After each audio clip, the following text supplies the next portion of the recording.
Kersana nu maha suci kusim kuring di pikiran kapikir asa nu gelo kadenge aya suara tapi taya jalmana kakuring mere pitutur Purwakarta Nusa Nyata.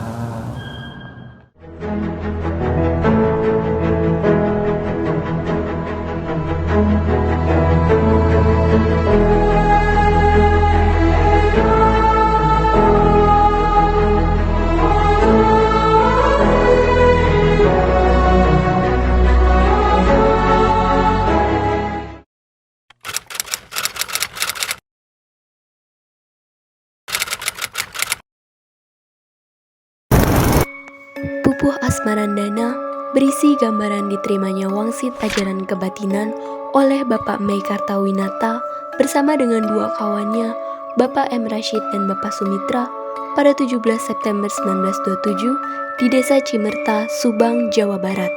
Di sini sih lebih tepatnya tidak hanya Mama Meikartawinata, tapi ada julukannya itu Tritunggal. Ada Tritunggal itu ada 3 tokoh, yaitu Mama Mei, Mama Rashid, sama Mama Sumitra. Nah, 3 tokoh itu ada sebutan Tritunggal itu sama warga atau pengikutnya. Jadi dulu itu ada sempat kejadian atau sejarah yang sejarah puncaknya itu tahun 1927. Tapi sebelumnya emang udah ada dulu gitu, yang kronik dan sebagainya gitu, sebelumnya. Cuman puncaknya dari ayat kebatinan perjalanan itu di tahun 1927 ketika Mama Tritunggal mendapatkan wangsit atau bahasa umumnya mungkin wahyu, kurang lebihnya seperti itu. Wangsit yang diterima Mama Tritunggal tersebut kemudian dikenal sebagai ajaran Dasawasita. Ketiga tokoh ini mempunyai sikap yang berbeda-beda. Bapak Rashid itu punya sikap yang jelas, ada yang kalah, ada yang menang, dan secara kebatinannya itu disebut mempunyai ilmu kanuragan. Dari Bapak Sumitra itu beliau mempunyai sikap kalau ia tidak diganggu atau tidak merasa diganggu, ia pun tidak mengganggu. Bapak Mei yang mempunyai sikap kalau dari mengacu di budaya spiritual itu mempunyai rasa saling pengertian, dimana saat kita menemukan hasil itu ya tidak kita sendiri gitu, tapi orang lain pun merasakan hasilnya. Kata perjalanan dalam ajaran kebatinan ini berkaitan dengan aliran sungai. Ketika konflik pada saat turunnya wangsit sudah mereda, Mama Tritunggal kemudian membenahi diri dan beristirahat di tepi sungai Cilelai. Meikartawinata melihat bahwa air sungai yang mengalir akan selalu memberikan manfaat bagi kehidupan di sekitarnya hingga sampai ke tujuan akhir. Hal itu yang kemudian dijadikan filosofi dalam ajaran kebatinan perjalanan, di mana manusia diharapkan senantiasa bermanfaat kepada sekitarnya sepanjang masa hidupnya. Tempat tersebut diabadikan dengan didirikannya monumen yang disebut sebagai Tugu Pancasila. Dalam aliran kebatinan perjalanan, muara dari ajaran yang dibawa oleh Meikartawinata adalah Pancasila. Tugu Pancasila dibangun sekitar tahun 1969 dengan bentuk piramida tinggi. Tahun 1975, tugu ini sempat dihancurkan dan dibangun kembali pada tahun 2019 yang kini diberi nama Kabuyutan Galudra Pancasila. Para penghayat kebatinan perjalanan mengunjungi lokasi tersebut untuk melakukan napaktilas turunnya wangsit Dasawasita. Pada masa perkembangannya, aliran kebatinan perjalanan melalui Meikartawinata memiliki kontribusi dalam arah gerak perjuangan kemerdekaan Indonesia. Melalui pemikiran dan tulisannya, ia berusaha agar Indonesia bisa segera lepas dari penjajahan. Akibat dari usahanya tersebut, Meikartawinata cukup sering keluar masuk penjara dari tahun 1937 hingga tahun 1947. Pada masa-masa inilah Meikartawinata berhubungan dengan Soekarno dan kerap kali berdiskusi tentang hal kebangsaan. Kiprah Meikartawinata dalam pemikiran yang dibersamai dengan jiwa nasionalismenya berlanjut hingga NKRI telah berdiri. Pada 17 September 1945, bersama dengan Iwa Kusuma Sumantri, JB Asa, Izak Riwolobo, dan S. Karsono Wedoyo, Meikartawinata mendirikan Partai Persatuan Rakyat Marhen Indonesia atau Permai. Partai ini menjadi salah satu peserta dalam pemilu pertama NKRI yang diselenggarakan pada tahun 1955.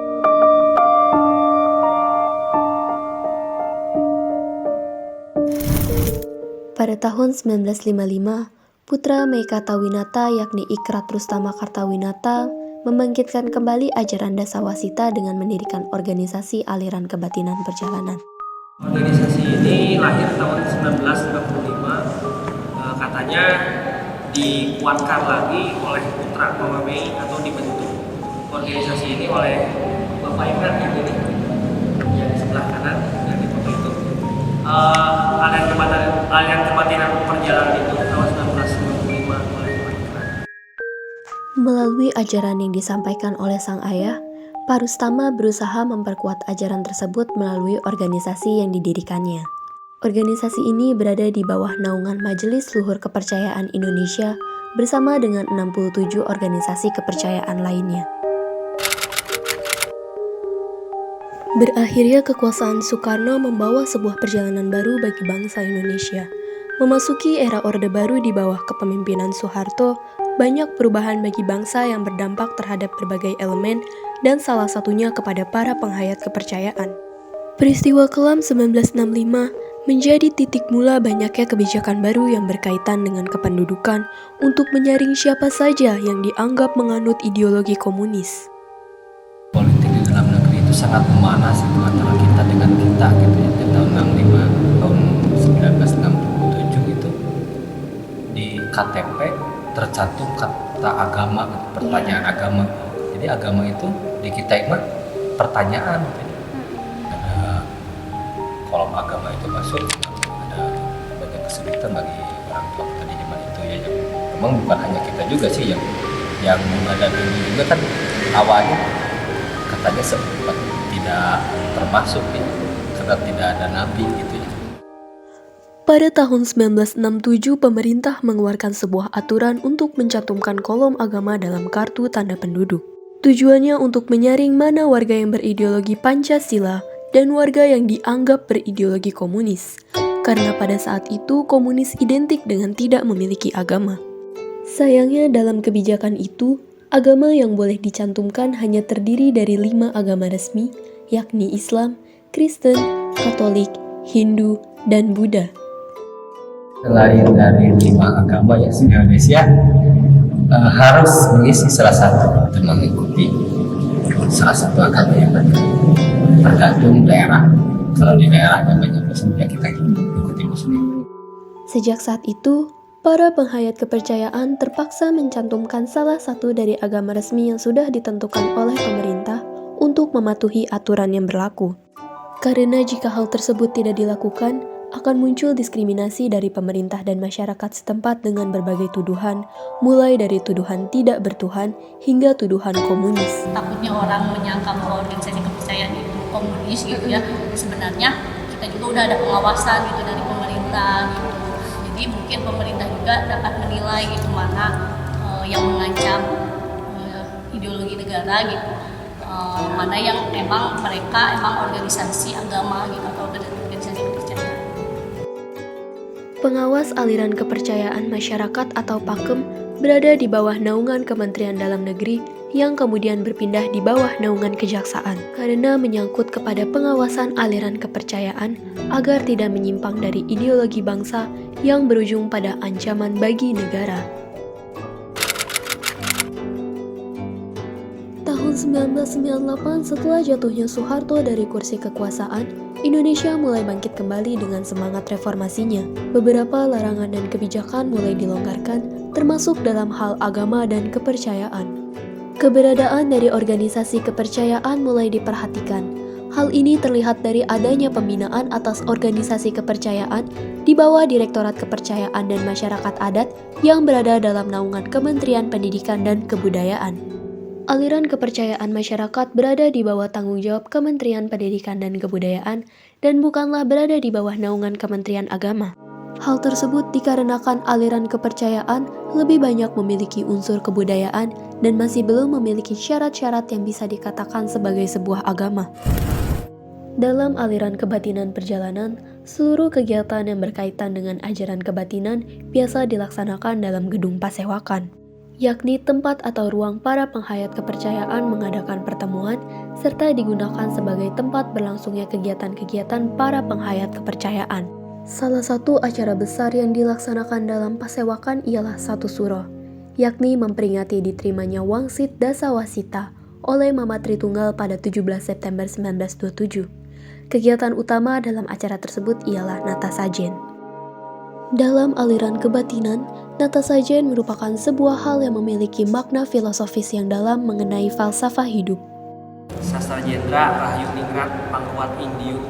Ada Sastra Jendra Rahayu Ningrat Pangkuat apa? Banyak versinya, ada tergantung lokasi dan tempat di daerah. Mulanya itu ada nata sajen, yaitu menata sesajen. Jadi sesajen itu adalah filosofi atau makna-makna dari kehidupan. Istilah nata bermakna bahwa manusia tidak bisa membuat sajen yang merupakan hasil karya sang pencipta, tetapi manusia hanya bisa menatanya menjadi sedemikian rupa. Nata sajen dalam aliran kepercayaan bukanlah seperti sesajen yang dikenal masyarakat luas sebagai sebuah persembahan kepada roh leluhur. Nata sajen biasanya disajikan dalam bentuk seremonial serta diiringi dengan kecapi dan suling sehingga erat akan kesenian di dalamnya. Bukan hanya nilai ritual, melainkan terdapat nilai kesenian pula dalam nata sajen ini. Dalam rangkaian nata sajen ini dilakukan pula paneja, yakni ungkapan terima kasih kepada Yang Maha Tunggal, Ibu Pertiwi, dan juga orang tua. Kalimat paneja ini berbentuk sastra yang diambil dari kebudayaan yang dilestarikan secara turun-temurun melalui lisan. Aliran kebatinan perjalanan sangat menghargai karya seni dan karya sastra. Penghargaan terhadap sastra sendiri merupakan ajaran dari Mei Kartawinata yang sangat menyukai sastra. Mama Mei seringkali menuangkan pemikirannya dalam buku kecil dalam bentuk pupuh. Tulisan-tulisannya kemudian menjadi sebuah buku yang biasa disebut dengan nama Katineng. Salah satu isi dari buku tersebut ialah Pupuh Asmarandana yang merupakan gambaran dari proses diterimanya Wangsit Dasawasita. Saat ini penerimaan akan keberadaan penghayat kepercayaan di masyarakat makin terbuka lebar. Pemerintah sudah mulai membuka program untuk pendidikan kepercayaan di sekolah-sekolah. Oleh pemerintah, kemudian diberikan juga layanan pendidikannya bagi masyarakat kepercayaan. Jadi di sekolah itu mereka itu bisa belajar agama kepercayaan gitu. Nah, akan tetapi kan itu kembali lagi kepada pihak sekolahnya mau memfasilitasi atau tidak gitu untuk peserta didik yang mau belajar agama kepercayaan. Pasewakan sendiri juga memfasilitasi sekolah pendidikan kepercayaan bagi siswa-siswi yang belum mendapatkan program tersebut di sekolahnya. Kegiatan belajar mengajarnya itu di pasewakan. Biasanya setiap hari Sabtu atau hari Minggu sore. Nah, nanti kalau misalkan mereka di sekolahnya itu ada ujian ya, nah soalnya dari kami. Program ini sendiri sudah mulai diperhatikan sejak tahun 2016 dan baru benar-benar berjalan di tahun 2018. Dalam organisasi aliran kebatinan perjalanan, selain terdapat bidang pendidikan, terdapat bidang lain yang dapat mendukung kemajuan organisasi, seperti bidang generasi muda, hukum dan advokasi, humas dan informasi, dan lain sebagainya. Para pengurus organisasi selanjutnya disebut sebagai Dewan Musyawarah yang terbagi menjadi wilayah pusat dan daerah, tingkat provinsi hingga desa. Kegiatan aliran kebatinan perjalanan sendiri berpusat di Desa Pakutandang, Kecamatan Ciparai, Kabupaten Bandung, tempat pasewakan Kerta Tataning Hirup Linuwih berlokasi. Desa tersebut juga dihuni oleh mayoritas para penghayat kepercayaan. Semakin terbukanya penerimaan masyarakat atas keberadaan aliran kepercayaan, salah satunya yakni kebatinan perjalanan, menumbuhkan harapan bagi semua generasi muda aliran kebatinan perjalanan. Ya banyak lagi lah hal-hal yang istilahnya mempunyai stigma jelek gitu. Jadi lebih dikurang-kurangin, lebih ke arah sana gitu. Karena dahulu juga khususnya di tempat ini punya julukan ada papan apa gitu ya yang menjelaskan bahwa kita memperjuangkan Pancasila itu yang pertama, yang kedua kita menjalankan Pancasila. Jadi orang penghayat juga tidak bertentangan dengan ideologi bangsa atau Pancasila itu sendiri. Mereka bukan berharap kepercayaannya bisa dianggap sebagai agama resmi di Indonesia, melainkan hanya berharap bahwa apapun kepercayaannya harus tetap mendapatkan hak yang sama sebagai warga negara Indonesia. Generasi muda kebatinan perjalanan juga berharap agar anggapan-anggapan negatif seperti sinkretisme dan pemaknaan agama yang masih melenceng bisa berkurang. Karena sejatinya, aliran kepercayaan tidak pernah bertentangan dengan Pancasila, sehingga kita semua masih memiliki satu ideologi yang sama sebagai warga negara Indonesia.